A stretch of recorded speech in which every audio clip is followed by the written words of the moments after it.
ಭಾರತದ ರಾಜಕಾರಣ ಇತ್ತೀಚೆಗಷ್ಟೇ ಪಂಚರಾಜ್ಯಗಳ ಚುನಾವಣೆಯ ಫಲಿತಾಂಶ ಬಂತು. ಈ ಚುನಾವಣೆಯ ಫಲಿತಾಂಶದಲ್ಲಿ ಜಂಜಿಗಳು ಹೊಸ ಪ್ರಯತ್ನಕ್ಕೆ ಒಂದು ಬೆಲೆ ಕೊಡ್ತಿದ್ದಾರೆ, ಹೊಸ ಮುಖವನ್ನು ಆಯ್ಕೆ ಮಾಡಿಕೊಳ್ತಿದ್ದಾರೆ ಎನ್ನುವಂಥ ಒಂದು ಸಂದೇಶ ಕೊಡೋ ಪ್ರಯತ್ನವನ್ನು ಜಂಜಿಗಳು ತಮಿಳುನಾಡಲ್ಲಿ ಮಾಡಿದ್ದಾರೆ ಎನ್ನುವಂಥ ದೊಡ್ಡ ಮಟ್ಟದ ಚರ್ಚೆಗಳಾಗ್ತಾ ಇತ್ತು. ಈ ದೊಡ್ಡ ಮಟ್ಟದ ಚರ್ಚೆಯ ನಂತರ ಕಾಕ್ರೋಚ್ ಜನತಾ ಪಾರ್ಟಿ ಎನ್ನುವಂತಹ ಒಂದು ದೊಡ್ಡ ಮಟ್ಟದಲ್ಲಿ ಒಂದು ವೈಬ್ರೇಷನ್ಗೆ ಕಾರಣವಾದಂಥ ಒಂದು ಪಾರ್ಟಿಯ ಬಗ್ಗೆ ಚರ್ಚೆಗಳು ಕಳೆದ 4-5 ದಿನಗಳಿಂದ ಆಗ್ತಾ ಇತ್ತು. ಇವೆಲ್ಲದರ ನಡುವೆ ಮತ್ತೊಂದು ತಂತ್ರಗಾರಿಕೆಯೋ ಮತ್ತೊಂದು ಮಾತು ರಾಜಕಾರಣದಲ್ಲಿ ಹೊರಬಂದಿದೆ.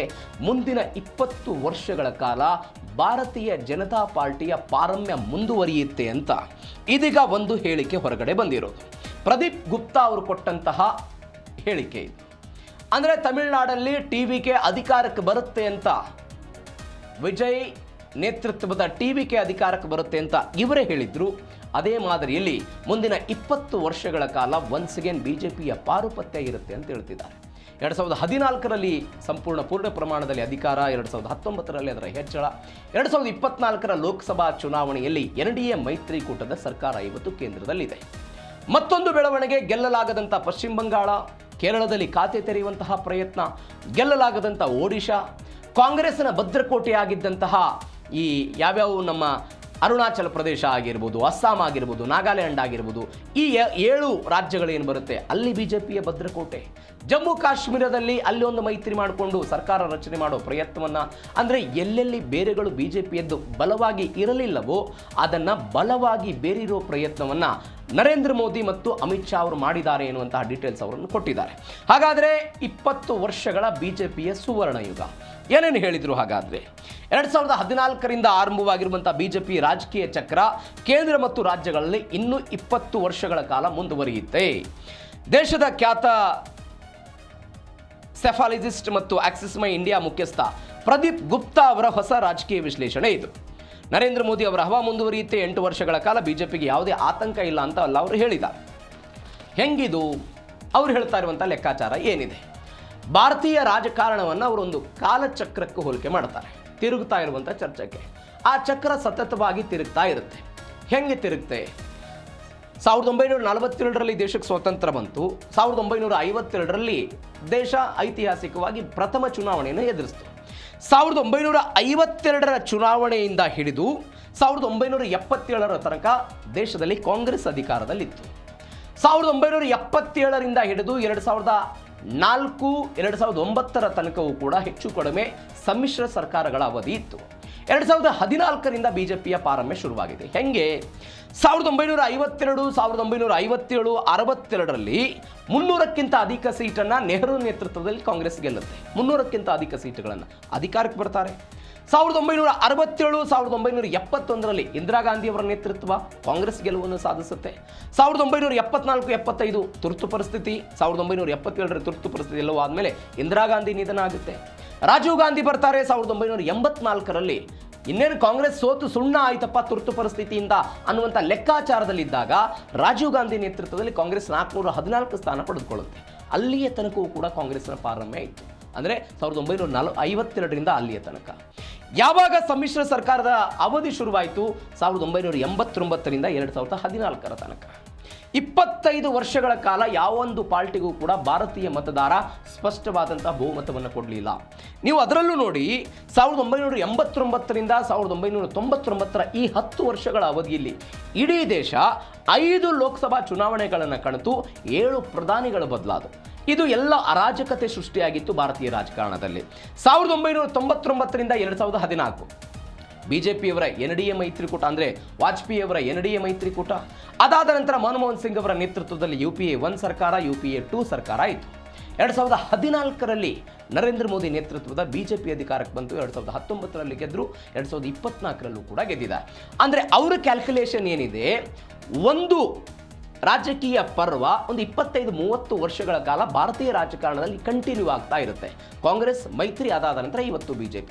ಈ BJPಯ ಪಾರುಪತ್ಯ ಒನ್ಸ್ ಅಗೇನ್ ಮುಂದಿನ ಕೆಲವು ವರ್ಷಗಳ ಕಾಲ ಇರುತ್ತೆ ಅಂತ ಪ್ರದೀಪ್ ಗುಪ್ತಾ ಅವರ ಅಂದಾಜು. ಆ ರೀತಿಯಲ್ಲಿ ಇದೀಗ ಅವರು ಕ್ಯಾಲ್ಕುಲೇಷನ್ ಮಾಡದಂತೆ ಮೇಲ್ನೋಟ ಕಾಣಿಸ್ತಾ ಇದೆ. ಮತ್ತೊಂದು ಅವರು ಹೇಳ್ತಾ ಇದ್ದಾರೆ, ಪ್ರಧಾನಿ ನರೇಂದ್ರ ಮೋದಿ ಮತ್ತು ಅಮಿತ್ ಶಾ ಅವರ ಈ ಸೀಕ್ರೆಟ್ ಜೋಡಿ ಸಕ್ಸಸ್ ಆಗಿದ್ದು ಹೇಗೆ? ಇಬ್ಬರು ಕೂಡ ಗುಜರಾತ್ ಮೂಲದವರು. ರಾಷ್ಟ್ರೀಯ ಸ್ವಯಂ ಸೇವಕ ಸಂಘದವರು ಅದಾದ ನಂತರ ಬಿಜೆಪಿ ಸೇರಿಕೊಂಡ್ರು. ಬಿಜೆಪಿಯನ್ನು ಕಟ್ಟಿ ಮೊದಲ ಬಾರಿಗೆ ಕೇಶುಭಾಯಿ ಪಟೇಲ್ ಅವರ ನೇತೃತ್ವದಲ್ಲಿ ಗುಜರಾತಲ್ಲಿ ಸರ್ಕಾರ ರಚನೆ ಮಾಡಿದರು. ಇವೆಲ್ಲದರ ನಂತರ ರಾಷ್ಟ್ರ ರಾಜಕಾರಣಕ್ಕೆ ಬಂದರು. ಪ್ರಧಾನಿ ಮೋದಿ ಮತ್ತು ಅಮಿತ್ ಶಾ ಜೋಡಿಯ ಯಶಸ್ಸಿನ ಹಿಂದೆ ಕೇವಲ ರಾಜಕೀಯ ಅದೃಷ್ಟ ಎಲ್ಲ, ಬದಲಿಗೆ ಒಂದು ವ್ಯವಸ್ಥೆಯ ತಂತ್ರಗಾರಿಕೆ ಇದೆ. ಕಾಟೇಜ್ ಟು ಕಾರ್ಪೊರೇಟ್ ಶೈಲಿಯ ಸಂಘಟನೆ ಮಾಡ್ತಾರೆ. ಅಮಿತ್ ಶಾ ನೇತೃತ್ವದಲ್ಲಿ ಬಿಜೆಪಿ ಅತಿ ದೊಡ್ಡ ಪಕ್ಷ ಆಗಿದೆ. ಬೂತ್ ಮಟ್ಟದ ಕಾರ್ಯಕರ್ತರನ್ನೆಲ್ಲ ಸಕ್ರಿಯ ಆಗಿಡೋದು, ಚುನಾವಣೆ ಇಲ್ಲದ ಸಮಯದಲ್ಲೂ ಕೂಡ ಕೆಲಸ ಮಾಡೋ ಪ್ರಯತ್ನ. 2 ಇಮೇಜ್ಗಳಿದೆ. ಪ್ರಧಾನಿ ನರೇಂದ್ರ ಮೋದಿ ಅವರ ವರ್ಚಸ್ಸಿದೆ, ನಾಯಕತ್ವದ ಬಗ್ಗೆ ಅವರು ಮಾತನಾಡುವಂಥ ಮಾತು, ಅವರ ವೈಯಕ್ತಿಕ ವರ್ಚಸ್ಸಿರೋದು, ಅದು ಬಿಜೆಪಿಗೆ ಸಹಾಯ ಆಗಿದೆ. ಕ್ಲೀನ್ ಇಮೇಜ್ ಇದೆ ಅನ್ನುವಂಥ ಒಂದು. 2ನೇದು ಅಮಿತ್ ಶಾ ಸಂಘಟನಾ ಚತುರ ಅಂತ ಕರೀತಾರೆ, ಸಂಘಟನಾ ಚಾಣಕ್ಯ ಅಂತ ಕರೀತಾರೆ. ಅದು ಅಭ್ಯರ್ಥಿಗಳನ್ನು ಕಣಕ್ಕಿಳಿಸೋದು, ಪಾರ್ಟಿಯ ಸಂಘಟನೆ ಆಗಿರ್ಬೋದು, ಅದಾದ ನಂತರ ಮೈಕ್ರೋ ಮ್ಯಾನೇಜ್ಮೆಂಟ್ಗಳನ್ನು ಮಾಡೋದು, ಬೂತ್ ಮಟ್ಟದಲ್ಲಿ ಪಾರ್ಟಿಯನ್ನು ಸಂಘಟನೆ ಮಾಡೋದು, 2ರ ವಿಚಾರದಲ್ಲೂ ಕೂಡ ಇಬ್ಬರು ಕೂಡ ಬಲಿಷ್ಠವಾಗಿದ್ದಾರೆ ಅಂತ. ನೋಡಿ, ನಾನು ಅವಾಗಲೇ ಹೇಳಿದೆ, 24x7 ರಾಜಕಾರಣಿಗಳು ಇಬ್ಬರು ಕೂಡ 24x7 ವರ್ಷದ 365 ದಿನ ರಾಜಕಾರಣ ಮಾಡ್ತಾರೆ. ಅದರ ಭಾಗವಾಗಿ ಏನು ಮಾಡಿದ್ರು ಅವರು, ಗುಜರಾತ್ನಿಂದ ದೆಹಲಿಗೆ ಬರೋ ಪ್ರಯತ್ನ ಆಯಿತು. ಗುಜರಾತ್ನಿಂದ ದೆಹಲಿಗೆ ಬಂದರು. ಯಾವ ಗುಜರಾತ್ನಲ್ಲಿ ಇದೇ ಕಾಂಗ್ರೆಸ್ನ ಪಾರುಪತ್ಯ ಇತ್ತು, ಅಲ್ಲಿ ಸತತವಾಗಿ ಬಿಜೆಪಿಯನ್ನು ಗೆಲ್ಲಿಸೋ ಪ್ರಯತ್ನವನ್ನು ಯಾವತ್ತಿಂದ ಮಾಡಿದರು, 1995ರಲ್ಲಿ ಗೆಲ್ಲಿಸೋ ಪ್ರಯತ್ನವನ್ನು ಮಾಡಿದರು. 2001ರಲ್ಲಿ ಕೇಶುಭಾಯಿ ಪಟೇಲ್ ನಂತರ ಇದೇ ನರೇಂದ್ರ ಮೋದಿ ಹೋಗಿ ಅಲ್ಲಿ ಮುಖ್ಯಮಂತ್ರಿ ಆದರು. ಅದಾದ ನಂತರ ಬಿಜೆಪಿ ಹೈಕಮಾಂಡ್ ಅವರನ್ನು ಎಲ್ಲಿ ಕರೆಸ್ಕೊಳ್ತು, ದೆಹಲಿ ಕರೆಸ್ಕೊಳ್ತು. ಈ ಹಿಂದೆ ನರೇಂದ್ರ ಮೋದಿ ಅವರ ಸರ್ಕಾರದಲ್ಲೂ ಕೂಡ, ಅಂದರೆ ಗುಜರಾತ್ನ ಮುಖ್ಯಮಂತ್ರಿ ಆದಂತಹ ಸಮಯದಲ್ಲೂ ಕೂಡ ಇದೇ ಅಮಿತ್ ಶಾ ಅವರು ಹೆಗಲಿಗೆ ಹೆಗಲು ಕೊಟ್ಟು ಕೆಲಸ ಮಾಡಿದರು. ಅಲ್ಲಿಯೂ ಕೂಡ ಗೃಹ ಮಂತ್ರಿ ಆಗಿದ್ದರು. ಒನ್ಸ್ ಅಗೇನ್ ಇವತ್ತು ಕೂಡ ಗೃಹ ಮಂತ್ರಿಯಾಗಿ ಕೆಲಸ ಮಾಡ್ತಾ ಇದ್ದಾರೆ. ಹೀಗಾಗಿ ಅವರೆಲ್ಲರೂ ಕೂಡ ಎಲ್ಲ ರಾಜ್ಯಗಳಲ್ಲಿ ಗೆಲ್ಲೋ ಪ್ರಯತ್ನವನ್ನು ಮಾಡ್ತಾರೆ. ಒಂದು ಬೆಸ್ಟ್ ಎಕ್ಸಾಂಪಲ್ ನೀವು ತೆಗೆದುಕೊಳ್ಳಿ, ಪಶ್ಚಿಮ ಬಂಗಾಳ ಗೆದ್ದಿರೋದು. ನಿಮಗೆ ಗೋವಾದ 2017ರ ಎಲೆಕ್ಷನ್ ಗೊತ್ತಿರಬಹುದು. ಗೋವಾದಲ್ಲಿ ಕಾಂಗ್ರೆಸ್ 17 ಸ್ಥಾನ ಗೆದ್ದಿತ್ತು. ಬೆಸ್ಟ್ ಒಂದು ಎಕ್ಸಾಂಪಲ್ ಇವರಿಬ್ಬರ ನಾಯಕತ್ವಕ್ಕೆ. 17 ಕಾಂಗ್ರೆಸ್ ಗೆದ್ದಿತ್ತು, 13 ಬಿಜೆಪಿ ಗೆದ್ದಿತ್ತು, 4 ಸ್ಥಾನ ಕಡಿಮೆ. ಅವಾಗ ಏನು ಮಾಡಿದ್ರು, ಇವತ್ತು ಟಿವಿಗೆ ಹೋಗಿ ಸರ್ಕಾರ ರಚನೆ ಮಾಡ್ತೀವಿ ಅಂತ ರಾಜ್ಯಪಾಲರ ಮುಂದೆ ಹಕ್ಕನ್ನು ಮಂಡಿಸೆ ಮಾಡಿದ್ರಲ್ಲ, ಅವತ್ತು ಕಾಂಗ್ರೆಸ್ ಹಾಗೆ ಮಾಡಬಹುದು ಅನ್ನುವಂಥ ಲೆಕ್ಕಾಚಾರವನ್ನು ಅರಿತಂತಹ ಇದೇ ಅಮಿತ್ ಶಾ ಅವರು ಕೇವಲ 13 ಜನ ಶಾಸಕರಿದ್ದರೂ ಕೂಡ ಲೋಕಲ್ ಪಾರ್ಟಿಗಳನ್ನು ಕಟ್ಟಿಕೊಂಡು ಅವತ್ತು ಗೋವಾದಲ್ಲಿ ಸರ್ಕಾರ ರಚನೆ ಮಾಡೋ ಪ್ರಯತ್ನ ಮಾಡಿದರು. ಅಂದರೆ ಇವರಿಬ್ಬರ ನಾಯಕತ್ವ ಏನಾಗ್ತಾ ಇದೆ, ಸ್ಥಳೀಯ ಮಟ್ಟದ ಪಕ್ಷಗಳನ್ನು ಬಳಕೆ ಮಾಡಿಕೊಳ್ಳೋದು, ಅಧಿಕಾರ ಸ್ಥಾಪನೆ ಮಾಡೋದು, ಇದು ಕೂಡ ಇವರಿಬ್ಬರ ಸಂಘಟನೆಯ ಪ್ರಾಮುಖ್ಯತೆ ಅಂತ ಹೇಳ್ಬೋದು. ಇದೇ ಕಾರಣಕ್ಕಾಗಿ ಅದು ಒಡಿಶಾ ಆಗಿರ್ಬೋದು, ತ್ರಿಪುರ ಆಗಿರ್ಬೋದು. ತ್ರಿಪುರಾದಲ್ಲಿ 25 ವರ್ಷಗಳ ಕಾಲ ನವೀನ್ ಪಟ್ನಾಯಕ್ ಅವರ ಸರ್ಕಾರ ಇತ್ತು, ಅಲ್ಲಿ ಬಿಜೆಪಿ ಗೆಲ್ಲಿಸೋ ಪ್ರಯತ್ನವನ್ನು ಮಾಡಿದ್ದಾರೆ ಕಳೆದ ಬಾರಿ ಚುನಾವಣೆ. ಇವೆಲ್ಲವೂ ಕೂಡ ಇವರಿಬ್ಬರ ನಾಯಕತ್ವದ ಬಗ್ಗೆ ದೊಡ್ಡ ಮಟ್ಟದ ಚರ್ಚೆ. ಹಾಗಾದರೆ ಬಿಜೆಪಿ ಪ್ರಾಬಲ್ಯಕ್ಕೆ ಬ್ರೇಕ್ ಯಾವಾಗ ಬ್ರೇಕು? ಯಾವಾಗಲೂ ಒಂದು ಪೀಕ್ ಅನ್ನೋದು ಇರುತ್ತೆ. ಆ ಪೀಕ್ ಲೆವೆಲ್ಗೆ ಹೋದ್ಮೇಲೆ ಸಹಜವಾಗಿ ಇಳಿಕೆ ಆಗೋದಕ್ಕೆ ಶುರುವಾಗುತ್ತೆ. ಅವರು ಕೂಡ ಅದನ್ನೇ ಹೇಳ್ತಾರೆ, ಪ್ರದೀಪ್ ಗುಪ್ತಾ ಅದನ್ನೇ ಕೂಡ ಹೇಳ್ತಾರೆ. ಈ ಪೀಕ್ ಲೆವೆಲನ್ನು ತಲುಪಿದ ನಂತರ ಅದು ಪತನ ಆಗಬಹುದು ಅಂತ. ವಿಪಕ್ಷಗಳು ಕೇಂದ್ರ ಮತ್ತು ರಾಜ್ಯಗಳಲ್ಲಿ ಕೇವಲ ಸೀಟುಗಳ ಮೈತ್ರಿ ಮಾಡಿಕೊಳ್ಳೋದ್ರಿಂದ ಬಿಜೆಪಿಯನ್ನು ಸೋಲಿಸೋದಕ್ಕೆ ಸಾಧ್ಯ ಇಲ್ಲ. ಬಿಜೆಪಿಯ ಸಿದ್ಧಾಂತಕ್ಕೆ ಪರ್ಯಾಯವಾದ ಬಲಿಷ್ಠ ಸಾಮಾಜಿಕ ಮತ್ತು ಆರ್ಥಿಕ ಸಿದ್ಧಾಂತವನ್ನು ವಿಪಕ್ಷ ಜನರ ಮುಂದೆ ಇಡಬೇಕು. ತಳಮಟ್ಟದಲ್ಲಿ ಉದ್ಯೋಗದ ಭೀತಿ, ಅಂದರೆ ನಿರುದ್ಯೋಗದ ಸಮಸ್ಯೆ, ಅದೆಲ್ಲವೂ ಕೂಡ ಆಗಬೇಕು. ಅಂದಾಗ ಮಾತ್ರ ಅವರು ಕಳೆದುಕೊಳ್ತಾರೆ ಅಂತೆಲ್ಲ ಅವರು ಮಾತನಾಡ್ತಾ ಇರುವಂತಹ ವಿಚಾರ. ಹೆಂಗೆ ಇದು ನೀವು ನೋಡಿ, 2014, 2024, 2014ರಲ್ಲಿ 44 ಸೀಟು ಯಾರು ಗೆದ್ದಿದ್ದು? ಇದೇ ಕಾಂಗ್ರೆಸ್ ಗೆದ್ದಿದ್ದು. 2019ರಲ್ಲಿ 52 ಸ್ಥಾನ ಗೆದ್ದರು. ಅಂದರೆ ಅಧಿಕೃತ ವಿರೋಧ ಪಕ್ಷವಾಗೋದಕ್ಕೂ ಕೂಡ 10 ವರ್ಷಗಳ ಕಾಲ ಕಾಂಗ್ರೆಸ್ಗೆ ಸಾಧ್ಯ ಆಗಿರಲಿಲ್ಲ. ಅನೇಕ ಬಾರಿ ಹೇಳಿದ್ದೀನಿ, ಬಿಜೆಪಿಯನ್ನು ಸೋಲಿಸಬೇಕು ಅಂತ ಮಹಾಗಠಬಂಧನ ಆಯಿತು. ಅದಾದ ನಂತರ ಕಳೆದ ಬಾರಿ ಇಂಡಿಯಾ ಮೈತ್ರಿಕೂಟ ಆಯಿತು. ಈ ಇಂಡಿಯಾ ಮೈತ್ರಿಕೂಟ ಮತ್ತು ಮಹಾಗಠಬಂಧನ ಎದುರು ಹಾಕಿಕೊಂಡೇ ಬಿಜೆಪಿ ಗೆದ್ದು ಬಂದಿದ್ದನ್ನು ನೋಡಿದ್ದೇವೆ. 2024ರಲ್ಲಿ ಇಂಡಿಯಾ ಮೈತ್ರಿಕೂಟ 99 ಸ್ಥಾನ ಗೆದ್ದಿದೆ. ಅಲ್ಲಿ ಬೇರೆ ಬೇರೆ ಪಾರ್ಟಿಗಳಿತ್ತು. ಇವತ್ತೊಂದು ಅಧಿಕೃತ ವಿರೋಧ ಪಕ್ಷವಾಗಿ ಕಾಂಗ್ರೆಸ್ ಗೆದ್ದಿರೋದು. ಕಾಂಗ್ರೆಸ್ UP, ವೆಸ್ಟ್ ಬೆಂಗಾಳ, ಒಡಿಶಾ, ತಮಿಳುನಾಡು ಇವೆಲ್ಲವನ್ನು ಕೂಡ ಕಾಂಗ್ರೆಸ್ ಕೈ ಚೆಲ್ಲಿ ಕೂತಿದೆ. ಇದು ಕೂಡ ಮೈನಸ್ ಆಗ್ತಾ ಇದೆ. ಎಲ್ಲೆಲ್ಲಿ ಕಾಂಗ್ರೆಸ್ ಅಧಿಕಾರ ಇತ್ತು, ಉದಾಹರಣೆಗೆ ರಾಜಸ್ಥಾನ, ಮಧ್ಯಪ್ರದೇಶದಲ್ಲಿ ಇವತ್ತಿಗೂ ಕೂಡ ಕಾಂಗ್ರೆಸ್ ಒನ್ಸ್ ಅಗೇನ್ ಶಿವರಾಜ್ ಸಿಂಗ್ ಚೌಹಾಣ ಏನು ಸರ್ಕಾರ ಇತ್ತು ಕಳೆದ 2-3 ಅವಧಿಗಳು, ಅದನ್ನು ಸೋಲಿಸೋದಕ್ಕೆ ಸಾಧ್ಯ ಆಗ್ತಾ ಇಲ್ಲ. ಈ ಬಾರಿ ಆದರೂ ಗೆಲ್ಲಬಹುದು ಎನ್ನುವಂಥ ಲೆಕ್ಕಾಚಾರ ಇತ್ತು, ಸಾಧ್ಯ ಆಗಲಿಲ್ಲ. ರಾಜಸ್ಥಾನದಲ್ಲಿ ಕಾಂಗ್ರೆಸ್ ಪುನರಪಿ ಅಧಿಕಾರಕ್ಕೆ ಬರಬಹುದು ಎನ್ನುವಂಥ ಲೆಕ್ಕಾಚಾರ ಇತ್ತು. ಆಂತರಿಕ ಕಿತ್ತಾಟ. ಒನ್ಸ್ ಅಗೇನ್ ಕಾಂಗ್ರೆಸ್ ಗೆಲ್ಲುವ ಪ್ರಯತ್ನವನ್ನು ಮಾಡ್ತು, ಕಾಂಗ್ರೆಸ್ ಸೋಲೋ ಪ್ರಯತ್ನವನ್ನು ಮಾಡ್ತು. ಬಿಜೆಪಿಯಲ್ಲಿ ಅಧಿಕಾರವನ್ನು ಹಿಡಿದಿದೆ. ಇದು ಕೂಡ ಬಿಜೆಪಿಗೆ ಪ್ಲಸ್ ಆಗ್ತಾ ಬರ್ತಾ ಇದೆ. ಎರಡನೇದೇನಾಗುತ್ತೆ ಅಂತ ಹೇಳಿದ್ರೆ, ಕಾಂಗ್ರೆಸ್ ಇದನ್ನು ಸುಧಾರಣೆ ಮಾಡಿಕೊಳ್ಳೋದಕ್ಕೆ ಪ್ರಯತ್ನವನ್ನು ಪಡ್ತಾ ಇದೆ.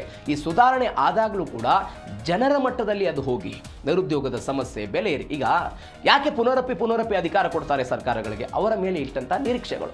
ಈಗ ಮೋದಿ ಸರ್ಕಾರ ಬಂದರೆ ಬೆಲೆ ಇಳಿಕೆ ಆಗುತ್ತೆ ಅನ್ನುವಂಥ ನಿರೀಕ್ಷೆ ಇತ್ತು. ಬಟ್ ಇವತ್ತು ಅದರ ವಿರುದ್ಧವಾಗಿ ಬೆಲೆ ಏರಿಕೆ ಆಗ್ತಾ ಇದೆ. ಇದು ಜನರ ಮಟ್ಟದಲ್ಲಿ ಆಂಟಿ ಇನ್ಕಮ್ಸ್ ಆಗಿ ತಳ ಹಂತದಲ್ಲಿ ಹೋದಾಗ ಸರ್ಕಾರದ ವಿರುದ್ಧ ಆ ನಿರ್ಧಾರಗಳು ಬರೋದಕ್ಕೆ ಶುರುವಾಗುತ್ತೆ. ಆ ನಿರ್ಧಾರಗಳು ಬರೋದಕ್ಕೆ ಇನ್ನೊಂದಿಷ್ಟು ವರ್ಷಗಳು ಬೇಕು ಅನ್ನೋದು ಪ್ರದೀಪ್ ಗುಪ್ತಾ ಅವರ ಲೆಕ್ಕಾಚಾರ ಆಗಿದೆ. ಹೀಗಾಗಿ ಯಾವಾಗ ಏನಾಗುತ್ತೆ, ಏನು ಎತ್ತ ಅನ್ನೋದನ್ನು ನೋಡಬೇಕು. ಮತ್ತೊಂದು, ಹಿಂದುತ್ವ ಮಾತ್ರ ಗೆಲುವಿನ ಸೂತ್ರವಲ್ಲ. ಈಗ ಗೆಲುವಿಗೆ ಹಿಂದುತ್ವ ಅಜೆಂಡಾದ ಮುಖಾಂತರ ಅವ್ರು ಗೆಲ್ತಾರೆ ಚುನಾವಣೆಯನ್ನು ಅಂತ ಯಾರು ಆರೋಪ ಮಾಡ್ತಾರೆ? ಅನೇಕವರು ಆರೋಪ ಮಾಡ್ತಾರೆ. ಆದರೆ ಅದು ಮಾತ್ರ ಅಲ್ಲ, ಕೇವಲ ಧಾರ್ಮಿಕ ಧ್ರುವೀಕರಣ ಅಥವಾ ಹಿಂದೂ ಮತಗಳ ಕ್ರೋಢೀಕರಣದಿಂದ ಬಿಜೆಪಿ ಗೆಲ್ಲುತ್ತದೆ ಎಂಬಂತಹ ವಾದ ತಪ್ಪು ಅಂತ ಈಗ ಬರ್ತಾ ಇರುವಂಥ ಲೆಕ್ಕಾಚಾರ. ಯಾವುದೇ ಚುನಾವಣೆಯ ಜಯ ಅಪಜಯಗಳನ್ನು ಕೇವಲ ಹಿಂದೂ ಮುಸ್ಲಿಂ ಮತಗಳ ಧ್ರುವೀಕರಣ, ಅಂದರೆ ಹಿಂದೂಗಳ ಮುಖಾಂತರ ಅವರನ್ನು ಎತ್ತುಕಟ್ಟೋದು, ಹೀಗೆಲ್ಲ ಮಾಡ್ತಾರೆ ಅನ್ನುವಂಥ ಲೆಕ್ಕಾಚಾರ ಇದೆ. ಆಯಾ ರಾಜ್ಯಗಳಲ್ಲಿ ಬಿಜೆಪಿ ಪಕ್ಷ ನೀಡಿರುವಂಥ ಉತ್ತಮ ಆಡಳಿತ, ಮಾಡಿರುವಂಥ ಅಭಿವೃದ್ಧಿ ಕೆಲಸಗಳೆಲ್ಲ ಸಿಕ್ಕ ಜಯ ಅಂತ ಅವ್ರು ಹೇಳೋದು. ಬಿಜೆಪಿಯಲ್ಲಿ ಪ್ರಬಲ ನಾಯಕತ್ವ ಇದೆ, ಪಕ್ಷದ ಆದೇಶಗಳನ್ನೆಲ್ಲ ಫಾಲೋ ಮಾಡ್ತಾರೆ ಅಂತ. ಈಗ ಹಿಂದುತ್ವದ ಮುಖಾಂತರವೇ ಬಿಜೆಪಿಗೆ ಜಯ ಆಗುತ್ತೆ ಅನ್ನೋದಾಗಿದ್ದರೆ, ಉದಾಹರಣೆಗೆ 2014ರಲ್ಲಿ ಉತ್ತರ ಪ್ರದೇಶದ 80 ಲೋಕಸಭಾ ಕ್ಷೇತ್ರಗಳಲ್ಲಿ 71 ಬಿಜೆಪಿ ಗೆದ್ದಿತ್ತು, ಕ್ಲೀನ್ ಸ್ವೀಪ್ ಮಾಡಿತ್ತು, 71 ಸ್ಥಾನಗಳನ್ನು ಗೆದ್ದಿತ್ತು ಇದೇ ಬಿಜೆಪಿ. ಆದರೆ 2024ರ ಲೋಕಸಭಾ ಚುನಾವಣೆಯಲ್ಲಿ ಐತಿಹಾಸಿಕವಾಗಿ ರಾಮ ಮಂದಿರಕ್ಕಾಗಿ ಹೋರಾಟ ಮಾಡಿ ಹಿಂದೂಗಳು ಅನೇಕ ಜನ ರಕ್ತ ಕೊಟ್ಟಿದ್ರು, ನಾವು ಈಡೇರಿಸ್ತೀವಿ ಅಂತ ಪ್ರಣಾಳಿಕೆ ಕೊಟ್ಟರು. ಅದರ ಪೂರ್ವವಾಗಿ ಅಯೋಧ್ಯೆಯ ರಾಮ ಮಂದಿರ ನಿರ್ಮಾಣ ಆಯಿತು. ಸ್ವತಃ ಅಯೋಧ್ಯೆ ಕಾನ್ಸ್ಟಿಟ್ಯೂನ್ಸಿಯನ್ನು ಬಿಜೆಪಿ ಗೆಲ್ಲೋದಕ್ಕೆ ಸಾಧ್ಯ ಆಗಲಿಲ್ಲ. ಅಯೋಧ್ಯೆಯಲ್ಲಿ ಸೋತರು ಬಿಜೆಪಿಯವರು. ಉತ್ತರ ಪ್ರದೇಶದಲ್ಲಿ 71 ಸ್ಥಾನ ಗೆದ್ದಿದ್ದಂತಹ ಬಿಜೆಪಿ ಈ ಬಾರಿ ಕಡಿಮೆ ಸ್ಥಾನಗಳನ್ನು ಗೆಲ್ಲೋದಕ್ಕೆ ಸಾಧ್ಯ ಆಗಿತ್ತು. ಒಂದು ವೇಳೆ ಹಿಂದುತ್ವದ ಆಧಾರದ ಮೇಲೆ ಅಥವಾ ಮತಗಳ ಧ್ರುವೀಕರಣ ಅಥವಾ ಧರ್ಮದ ಆಧಾರದ ಮೇಲೆ ಗೆಲ್ಲೋದಾಗಿದ್ದರೆ ಈ ಬಾರಿ ಅತಿ ಹೆಚ್ಚು ಸ್ಥಾನ ಗೆಲ್ಲಬಹುದಾಗಿತ್ತು. ಈಗ ನೋಡಿ, 2024ರ ಲೋಕಸಭಾ ಚುನಾವಣೆಯ ಸಮಯದಲ್ಲಿ ಅನೇಕ ಸಮೀಕ್ಷೆಗಳು ಹೊರಗೆ ಬಿದ್ದಿತ್ತು. ಎಲ್ಲ ಸಮೀಕ್ಷೆಗಳು ಹೇಳಿದ್ದೇನು? ಬಿಜೆಪಿ ರಾಮ ಮಂದಿರವನ್ನು ಅನೇಕ ವರ್ಷಗಳ ಹೋರಾಟ ಆಗಿತ್ತು, ದಶಕಗಳ ಹೋರಾಟ ಆಗಿತ್ತು. ಆ ಹೋರಾಟಕ್ಕೆ ಜಯವನ್ನು ತಂದುಕೊಟ್ಟಿದೆ. 400+ ಸ್ಥಾನಗಳನ್ನು ಈ ಬಾರಿ ಲೋಕಸಭಾ ಚುನಾವಣೆಯಲ್ಲಿ ಬಿಜೆಪಿ ಗೆಲ್ಲಬಹುದು ಅಂತ ಸಮೀಕ್ಷೆಗಳು ಹೇಳಿತ್ತು. ಉದಾಹರಣೆಗೆ ಧರ್ಮದ ಆಧಾರದ ಮೇಲೆ, ಹಿಂದುತ್ವದ ಆಧಾರದ ಮೇಲೇ ಚುನಾವಣೆಗಳಾಗೋದಾದರೆ, ಅದರ ಮುಖಾಂತರವೇ ಆಗೋದಾಗಿದ್ದರೆ ಎಲ್ಲರೂ ಹಿಂದೂಗಳು ಮೋದಿಯವರಿಗೆ ಓಟ್ ಹಾಕಬೇಕಾಗಿತ್ತು. ಇವತ್ತು ಬಿಜೆಪಿಗೆ ಸ್ವಂತವಾಗಿ ಅಧಿಕಾರ ಮಾಡೋದಕ್ಕೆ ಅವಕಾಶ ಇಲ್ಲ. ಎನ್ಡಿಎ ಮೈತ್ರಿಕೂಟ ಇದೆ. ಹೀಗಾಗಿ ಅವರು ಕೊಟ್ಟಂಥ ಯೋಜನೆಗಳು, ಅವರ ಸಂಘಟನೆ, ಅವರ ಕಾರ್ಯಕರ್ತರ ಪಡೆಗಳು ಬೂತ್ ಮಟ್ಟದಲ್ಲಿ ಮಾಡುವಂಥ ಕೆಲಸ, ಇವೆಲ್ಲವೂ ಕೂಡ ಅದರ ಭಾಗವಾಗಿ ಕೆಲಸವನ್ನು ಮಾಡುತ್ತೆ. ಎಲ್ಲಕ್ಕಿಂತ ಹೆಚ್ಚಾಗಿ ನಾಯಕತ್ವ ಇವತ್ತು ಗಟ್ಟಿ ಇದೆ. ನೀವು ಇಂದಿರಾ ಗಾಂಧಿ, ನೆಹರು ಅವರ ಕಾಲದಲ್ಲಿ, ರಾಜೀವ್ ಗಾಂಧಿ ಅವರ ಕಾಲದಲ್ಲಿ ಕಾಂಗ್ರೆಸ್ ಹೈಕಮಾಂಡ್ ಹೆಂಗೆ ಗಟ್ಟಿತ್ತು, ಅವತ್ತು ಬಿಜೆಪಿ ಹೈಕಮಾಂಡ್ ಆ ಪರಿಪ್ರಮಾಣದಲ್ಲಿ ಇರಲಿಲ್ಲ. ಯಾಕಂದರೆ ಅವರು ನಿರ್ಧಾರವನ್ನು ತೆಗೆದುಕೊಳ್ಳೋದಕ್ಕೂ ವಿಳಂಬ ಮಾಡ್ತಾ ಇದ್ರು, ಬಿಕಾಸ್ ಹೈಕಮಾಂಡ್ ಗಟ್ಟಿ ಇರಲಿಲ್ಲ. ಇವತ್ತು ಕಾಂಗ್ರೆಸ್ ಹೈಕಮಾಂಡ್ನ ಪರಿಸ್ಥಿತಿ ಹಂಗಿದೆ. ಆದರೆ ಬಿಜೆಪಿ ಹೈಕಮಾಂಡ್ ಇವತ್ತು ಸ್ಟ್ರಾಂಗ್ ಆಗಿದೆ. ಎಲ್ಲವೂ ಕೂಡ ಅಲ್ಲಿಂದಲೇ ನಡೆಯುತ್ತೆ. ಹೀಗಾಗಿ ಗೆಲ್ಲೋ ಪ್ರಯತ್ನಗಳು ಆಗ್ತಿದೆ ಅಂತ ಹೇಳ್ತಿದ್ದಾರೆ.